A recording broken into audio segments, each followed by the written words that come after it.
Hey everybody, say hi to Kelly McCord Brown. Do you have a drink?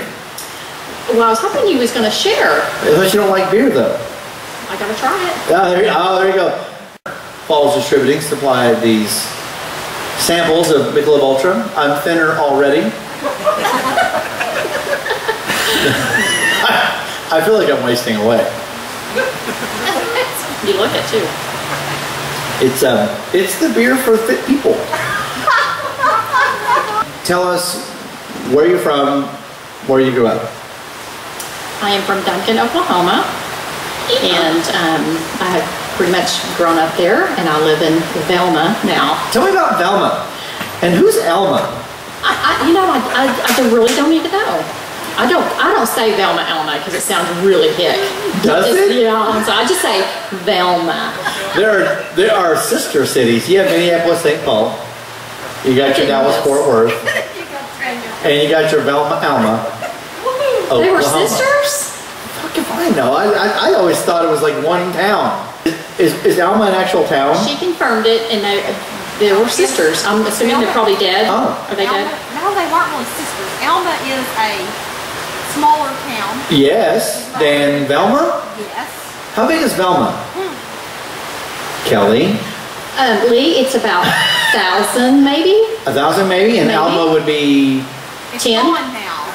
Alma doesn't exist. They brought them to Velma. So it's sort of like following the path that Byers is following. It's getting absorbed by Petrolia. You know? You know, the whole suburban creep. Watch out, Dean.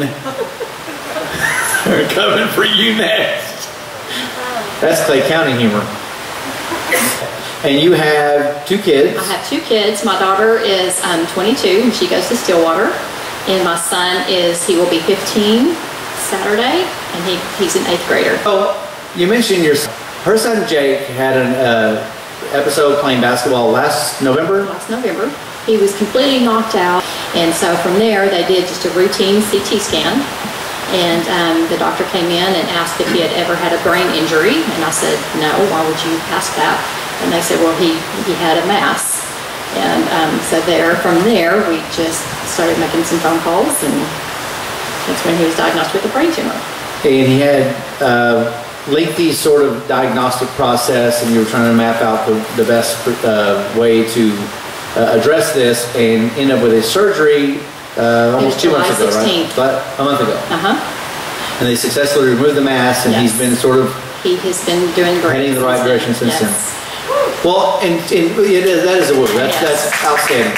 And one of the reasons why I almost forgot to say woo, they didn't just do their thing. Jake, who is his mother's son, decided in the middle of all of this uncertainty, long before the surgery, long before obviously anyone knew the surgery would work out, what did Jake decide? Jake was really having a bad day, and he was mad. He was mad at the world and mad at the doctors, and he was mad at his mom and dad. And so I said that, you know, we have to find our purpose through this, and for him to really think about it. And in the beginning, my friends up in Oklahoma City had given me a Zumbathon to help with the travel expenses. And Jake couldn't believe that all those people were there for him. He just found that hard to believe, that they didn't even know him, and all these people would come in and give him money. And so from there, he said, you know, I could never pay them back, but we can pay it full. And so from there, we made it a shirt, a t-shirt, and we are selling the shirts, and we're going to send a family on a vacation. And so they started sort of his way, we can make a difference. And so here's this 15-year-old, and he decides to put all his energy into starting a program that will send some other child who's going through some sort of illness, or just anybody that thinks they deserve a vacation. So they start fundraisers not for themselves, but to help another family that they have since. Have you identified the family yet? Not yet. We're going to announce it on Christmas. And is there a fundraising goal? And we are about halfway there. Okay. But I'm convinced that we'll make it. Well, what's your goal? About $5,000. $5,000. Halfway there. So we'll put information on my Facebook page and on the video for how to learn more about We Can Make a Difference.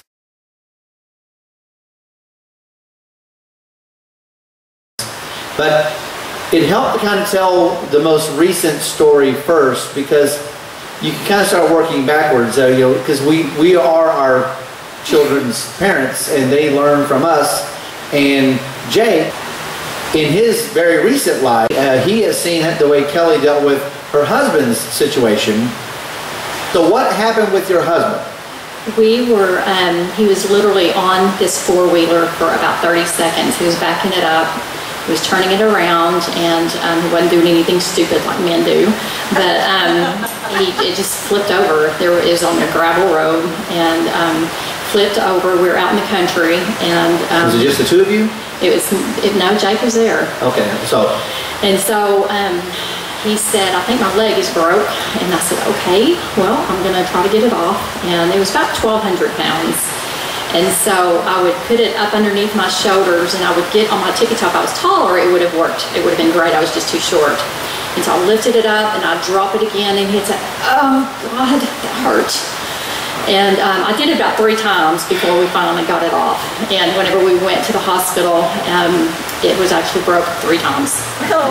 Every time I dropped it, it would break again. He loves you a lot. So, but it was 14 months in and out of the hospital. How many surgeries? 8 surgeries. 8 surgeries. Not knowing really every time he went in for surgery if he was going to lose his leg or not. He said that he would wake up and the first thing he would do is wiggle his toes to see if he even had his leg. And in the middle of this, what happened with your mother? And then my mother was diagnosed with kidney cancer in February and died in May.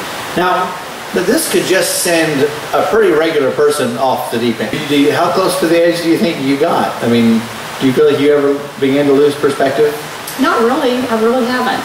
I didn't get that sense either. As we continue to sort of go backwards on this timeline, it seems to me like your real transformational experience started with the death of your father. Yes. That's where you galvanized into the person that you are now. I think so too. So describe what happened with your father. Okay. Well, my dad was laid off at Halliburton and just went through a period of where he was just really depressed. About what year was this? When was it? 2002. Okay. Oh, wow. That makes more sense. He called me one day and just told me that he was really depressed and had already written me a note and was contemplating suicide. And I ran to him or drove up to him and spent the day with him, and we talked. But he just was just severely depressed. He had been kind of seeing another woman, and was feeling really guilty about that. Because he was still married to your mom? Yes. Okay. He was constantly calling me. And so you have young kids at this point. Yes. And you're in your 20s still? Late 20s? Early 30s? Late 20s. Taking on a burden like that it's not what you bargained for. And it's a relentless burden, and not one that you expected. You expect to have to deal with your spouse and your children. So now your dad, who's supposed to be the one who helps you, I was babysitting him. So you get this call on a Friday night, and you gave yourself a break that night. You were like, and you sent it to voicemail, like, Dad, you're on your own tonight. Yes. I mean, I'm not trying to put words in your mouth. Exactly. I just totally ignored the phone call. Right, and he killed himself that night. Yes, that Saturday morning, yes, we got the phone call. Well, first I just had this secret that he had told me, and I didn't even know if I should tell my family or tell my mom, you know, and here I was planning his funeral, and I knew really what was going on, and nobody really had a clue what was going on. And to deal with the guilt and grief and this big jumble of emotions, you started writing letters to yourself? Yes, that's when I started writing. I was not sleeping, and I just had all of this energy and all of these thoughts, and I just had to do something with it. I think at this point I hadn't even told my family yet, and so I just really felt like I had to put a lot of it on paper. You had this sort of inventory of essays that, had you ever intended to share them with anybody? No, they're still hidden, actually. Are they not? A lot of them. Just a small part. Okay. So Was it helpful just to write these letters? Absolutely, yes. So, how did you get from writing these letters in just, you know, the privacy of your own bedroom to the Dr. Phil show? I had And actually... is there a direct line here? I had, sure. Now, I saw something on the Dr. Phil website where it said, what did it say? Is there something that you could actually change about your life? What would it be, or something like that? And I was obviously living with a lot of guilt and just trying to live with some self-forgiveness. But doesn't that just seem totally just not fucking fair? You know, you've never hurt anybody. You've never done anything wrong that I know of. You're on the straight and narrow, and you get handed this time bomb that just goes off in your life, and it derailed you completely. You didn't know how to process it. So this retreat you go on with Dr. Phil, describe this. There was 12 of us, and we actually lived in the Dr. Phil house. And we were all there for different reasons. There was a lady there that was bulimic, and then there was another lady that abused her kids, and then another lady that she was raped, and was very suicidal, actually. I think we were supposed to have 11 shows, and we only ended up having 3.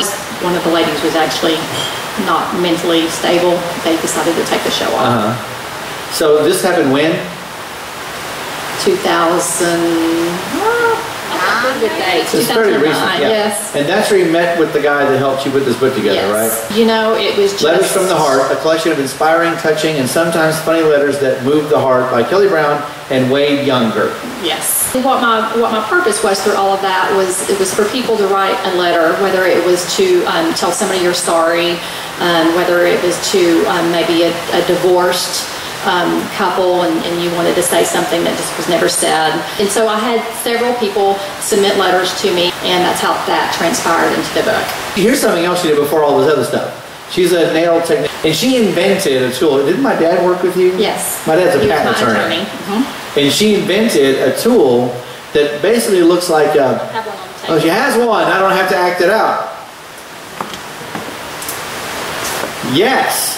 Like a mechanical pencil, you push this thing, a little claw comes out, and it helps you grab cotton balls. Cotton.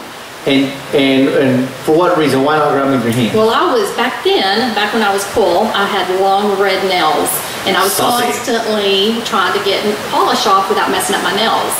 And so that's when I came up with You this. get it off of other people. Yes. Yes. So you put the cotton on there, you dip it in Let's- the remover, let's and you pretend you take the polish off, you release the cotton, It doesn't mess up your nail. and it doesn't mess up your nail. The toenail, your toenail polish off and stuff like And that. she invented this, which is, and if you can buy it, it's on sale now in Sally's Beauty Supply. Sally Beauty Supply. Did this work out commercially the way you hoped it would? Yes. I'm not making as much money as the guy that is packaging them and manufacturing them, but I get a check once a year. Hey, that's good. Kelly has done way more amazing things than I'll ever dream of doing, and I've never once gotten a whiff of that self-promotional bullshit. It always, you know, even when the other day she made a tongue-in-cheek remark about how I should start my own advice column. And she said it kind of tongue-in-cheek because I've always got something to say. It was like a tuning fork went off my head. I was like, yes, you should. You absolutely should, because I feel like all this stuff that's happened to you has produced a person who has a really unique perspective. You're still the same gal from Velma, Alma. but with this hugely global perspective. You can digest a situation in a way that I don't know how many people can. It just seems to come out genuine, and I just wanted people to get to know you